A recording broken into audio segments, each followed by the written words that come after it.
Hello,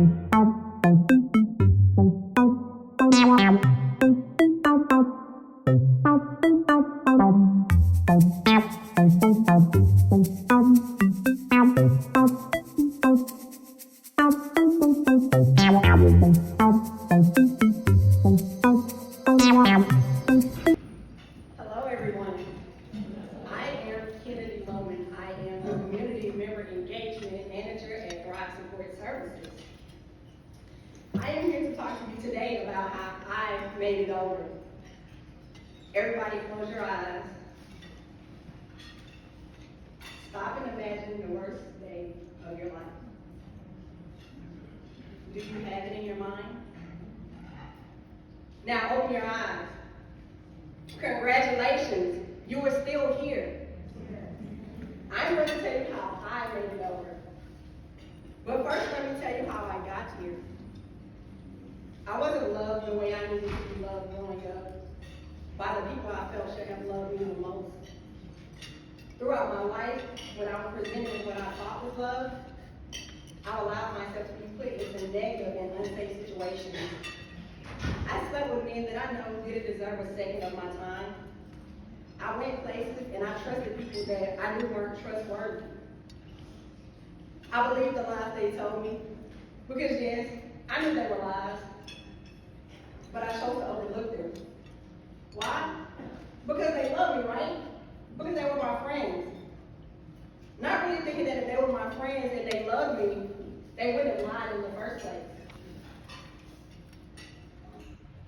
I would love to tell you that later through trial and error, I learned that they were all lies, and it was all fake love. I had people in my life acting like they loved me, but the minute I could no longer do for them what I did for them, or I could no longer help them, that fake love, it ended, and it ended fast. I had to learn that just because I considered them a friend, they didn't consider me a friend. I gave my trust to too many of the wrong people. And I didn't trust that voice deep inside of me warning me to get out of there. In September 2016, I experienced what I thought was the worst day of my life. I received a call informing me that my blood test came back positive for HIV. Positive. I was numb. I couldn't believe that I let this happen to me. I was supposed to know better. I had a conversation with myself like, Kennedy, you have a freaking biology degree. You have a medical technology degree. You work in the medical field. How could you let this happen? You slipped, sis. You slipped. You know about safe sexual practices. How? How did you let this happen? And at the time, I used harsher and stronger words towards myself. But for you, I'll keep it PG. I was already my own worst critic. I was always second guessing myself. I could never get anything right, do anything right. When people gave me praise or celebrated my accomplishments, I used to internally cringe. And I would say, oh great, I graduated top 3 of my class. It was 9 people in the class. But I placed these hardships on myself. It was all me. And then after that phone call, in true Kennedy fashion, I shamed myself. I no longer felt worthy or deserving of anything good. I was embarrassed. I felt that I had let God down, and He was no longer going to forgive me for this one. I went to my doctor's appointments.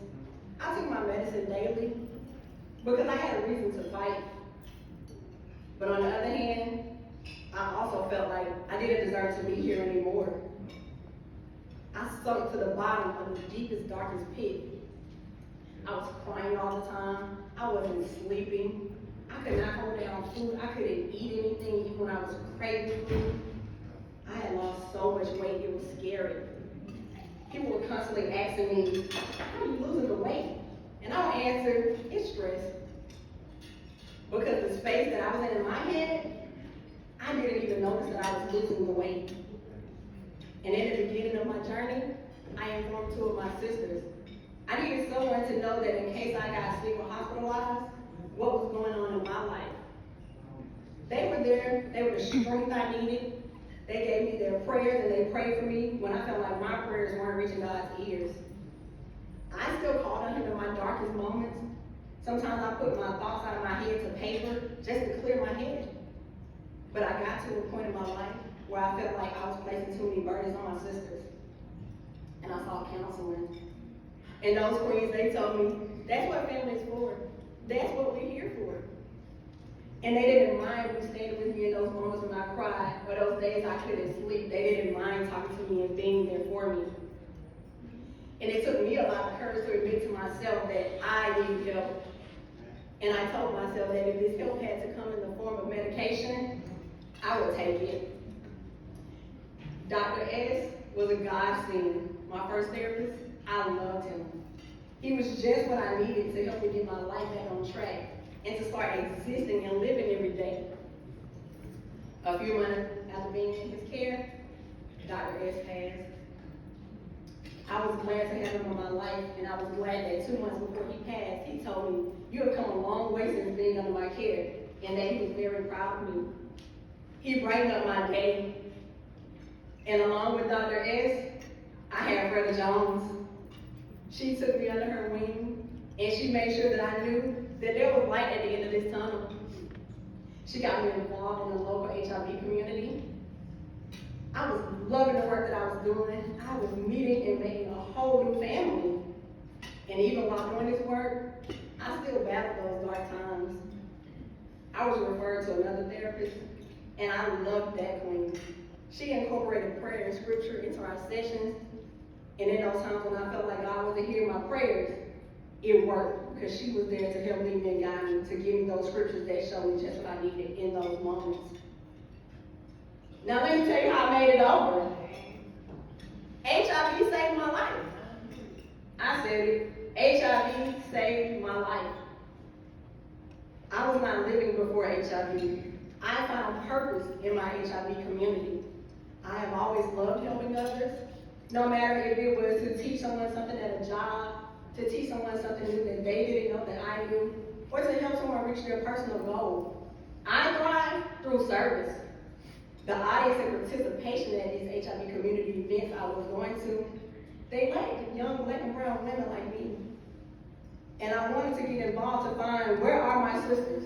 I knew that I was not the only young black or brown woman living in Atlanta with HIV. Listening to the stories while being in these audiences and hearing those aging with HIV, it gave me hope. And I knew that my life wasn't over, it was just beginning.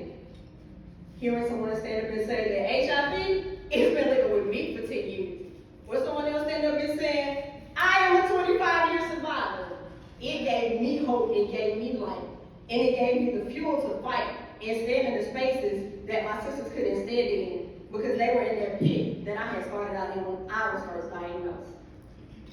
I found the light at the end of my tunnel, and it was to do what I do best, and that is to fight and stand for those who can't fight and stand for themselves. Last year, during the pandemic, I quit my job in the medical field. I know. You quit your job in the medical field? The time that they really need you. I quit. I started doing work in the community, and I loved it. Rather than just volunteering during my free time when I wasn't at work.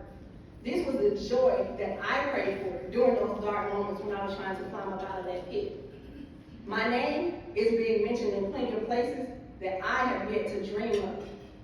Doors are opening for me, just like this opportunity to stand before you and talk to you all today. Wonderful and new exciting spaces have been created for me because I didn't let the devil win. And he was the devil. Some of you all might have met him too. He was educated, had a great career, and he smelled good. And if you like me, anybody that walk past you that smell good and look good, I'm gonna get a second look and a second slip. But he was a sheep, and he was a wolf in sheep's clothing. And while he thought that he was going to harm me, God took the evil and he turned it out for my good. Because the God that I serve, he wouldn't leave me alone. That's right. Queens, put you first. If you walk like a duck, quack like a duck, it's a duck. Nowadays, we call it a little something else. But leave him where you find him at. If he doesn't help you grow and elevate, leave him there, sis. I won't fool you. I still days, but through prayer and support, they don't last. The tears, they come every now and then, but I know without a shadow of a doubt that God has more for me.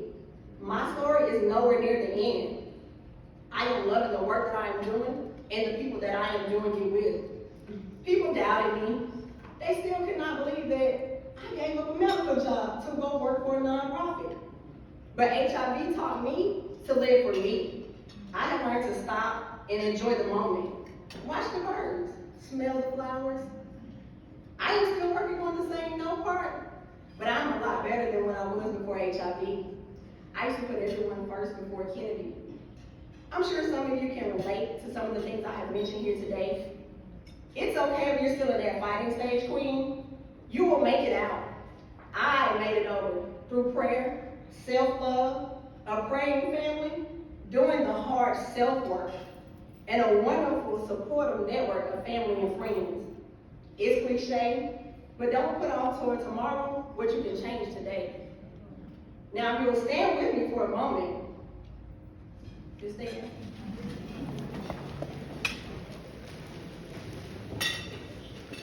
Today, I leave with you a charge to take control of your life, to put you first and go after your dreams. So repeat after me. I am blessed. I am blessed. I am powerful. I am powerful. I am bold. I am bold. I am beautiful. I am beautiful. I am worthy. I am worthy. I am talented. I am talented. I am loved. I am loved. And I am loving. And I am loving. And say it loud and proud on the count of three. Say, I love, and repeat your name. 1, 2, 3. I love Kennedy. Thank you all. So it helps somebody. It's somebody out there right now with a voice as deep as mine that was like, thank you. And I'm getting ready to drive through. They be like, drive around, sir, ma'am, but it's okay. It's you and cheese. I get it. So they're right there, me and you. We doing it for the deep voices. What I want you to talk about is suggestions for people who have friends and family living with HIV. Because see, when it first started, people didn't know what to do. They want you to come over, but they want you to eat with the same source that they do. You know, they want you to come at church, but they, you know, you gonna sit on this wall? So helping people understand and hearing some suggestions, because we talk about from whence we came. But I think it would be good for people to hear now how we can be supportive of our friends and family who are living with the virus. Thank you for that excellent question. My journey actually started right here in the Loudermill in 2017, AAOI, for those who don't know, the Atlanta Area Outreach Initiative.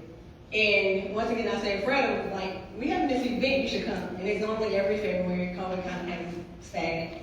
And I came, and I was like a fish out of water. But it was a bunch of community people in here, and they could see that in me, and they were like, you're new, come on, sit with us, we'll talk to you, we'll help you.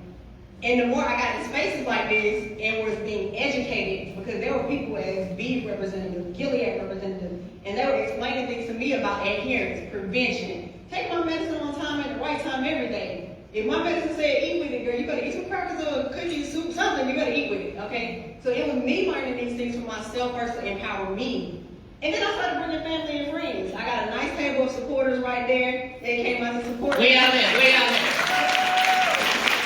We see y'all. We see you, brother.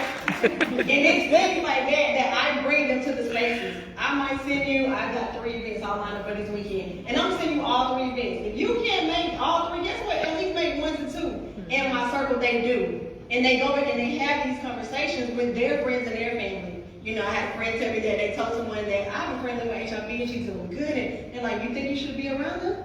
And I've actually had people in the community too who will say that, oh, I don't want to be in that picture. Because you know, majority of the people in that picture have HIV, and everyone's going to look at you like, oh, you must got it too.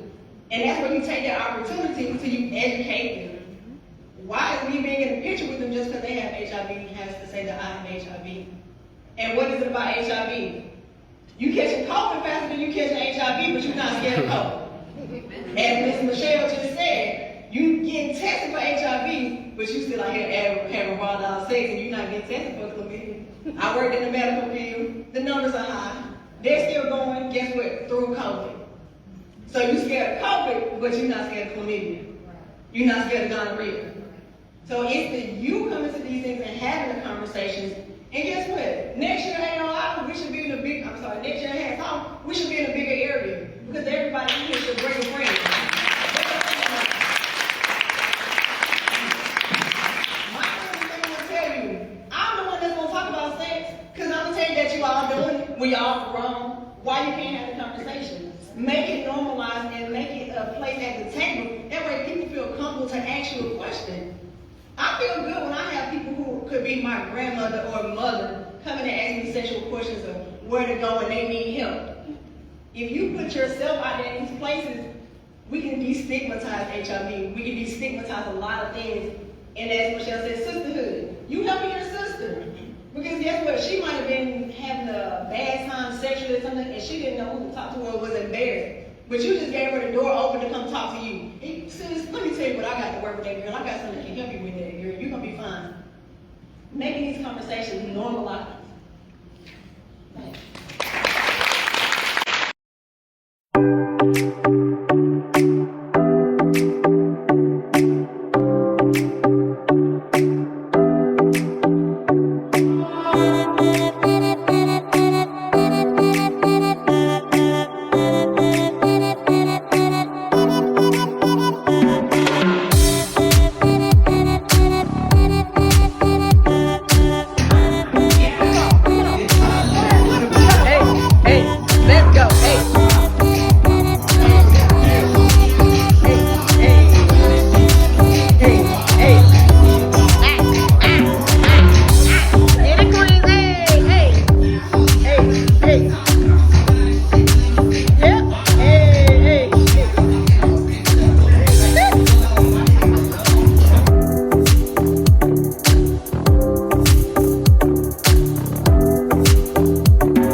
So much fun this year celebrating National Women and Girls HIV/AIDS Awareness Day.